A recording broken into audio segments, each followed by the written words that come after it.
Welcome back, everyone. 332 severe thunderstorm warnings were issued by Springfield's National Weather Service last year. We've actually had 15 warnings already in 2019, and of course these storms are not only dangerous but very common in the Ozarks. And these severe thunderstorms can pack winds in excess of 60 miles per hour, tearing up trees, peeling away roofs, and knocking out power. Damage can be widespread and often just as destructive as a weak tornado. Now, this is the start of Severe Weather Awareness Week, so we'll be covering important spring hazards to help keep you safe.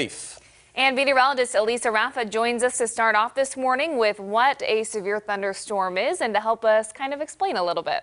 Yeah, good morning. It doesn't feel like it, right? Because we've been talking about a lot of cold hazards, but we've got to worry about it, severe weather as we head into March. So what is a severe thunderstorm? It is a storm that has the threat or the possibility of 1-inch hail or greater, winds gusting at 58 miles per hour or greater, the threat of the tornado. Lightning does not define a severe thunderstorm because all thunderstorms have lightning.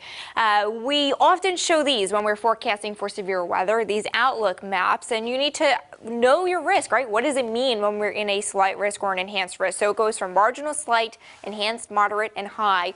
And the difference in these is the number and intensity of storms. So as when we have a marginal risk, that means maybe 1 or 2 storms could be strong to severe.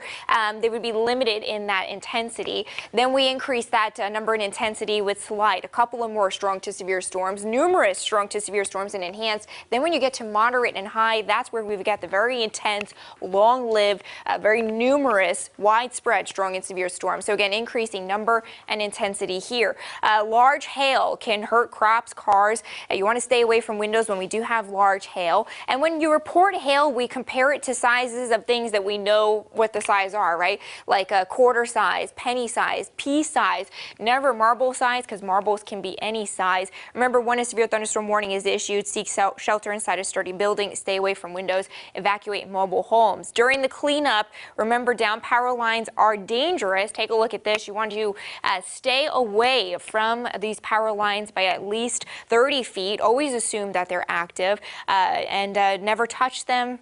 Again, just always assume that they're electrified. An hour ago, we talked about having kits ready. What needs to be in a kit, and where do we keep it? Yeah, so you should keep it in that tornado-safe place wherever you're going to be to seek shelter. Make sure there's a first aid kit in there, a phone charger, water, non-perishable food, a flashlight. If you have any children, babies, pet supplies, cash, a whistle to signal help, maybe some games to keep the kids occupied, because there are some circumstances where you might be in there for a little bit longer than you would like to be, right? We've heard stories around the country, you know, last week and this week too, of people needing those safety kits and depending on them to survive. So some great tips. Thank you. You're welcome. All right, Elisa Raffa.